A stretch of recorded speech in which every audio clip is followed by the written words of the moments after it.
Maria Moliner. Lexicographe espagnol exceptionnel. Il a créé le « Dictionnaire d'usage de l'espagnol », un ouvrage monumental qui rassemble et explique la langue espagnole avec précision et détail.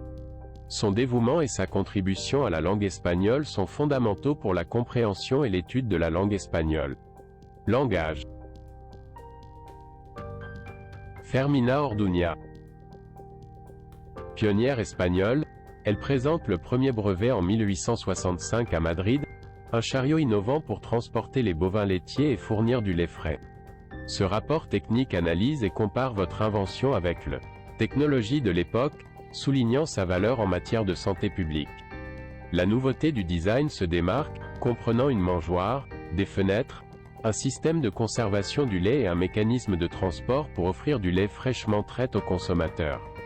L'époque et les connaissances disponibles sur la conservation du lait sont contextualisées, soulignant la pertinence de cette invention dans un contexte historique de manque de stérilisation du lait et de problèmes d'approvisionnement urbain.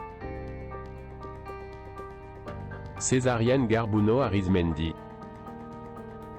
Elle fut une femme d'affaires de premier plan entre le 19e et le 20e siècle. Il fonde la première raffinerie de pétrole d'Espagne avec Luciano Mercader. Malgré, en raison des restrictions de genre dans le commerce à l'époque, Garbuno n'était pas seulement un partenaire capitaliste, mais il dirigeait également l'usine. Son influence sur l'industrialisation du Pays basque, en particulier de Guipúzcoa, fut significatif. Né en 1846, son mariage avec Ramón Lóndez Lafi. Il s'est impliqué dans les activités textiles avant de se lancer dans le raffinage du pétrole. Son entreprise fut pionnière en créant la première flotte pétrolière espagnole en 1893. La perte du navire San Ignacio de Loyola en 1912 n'empêcha pas le succès continu de l'entreprise, qui fut ensuite intégrée à la CAMPSA et se diversifia dans la distribution de produits pétroliers.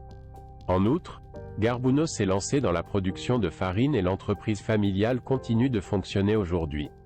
Sa vie et ses contributions mettent en évidence son rôle crucial dans le développement industriel de la région.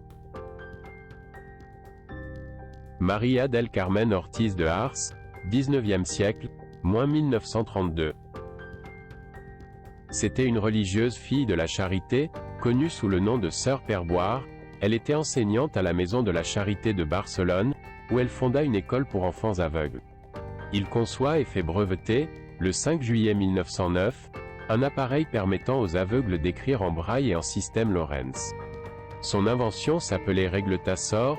Il a travaillé avec elle de 1910 à 1920 pour développer le système de lecture et d'écriture dit Sœur Perboire pour faciliter la communication entre les aveugles et les voyants.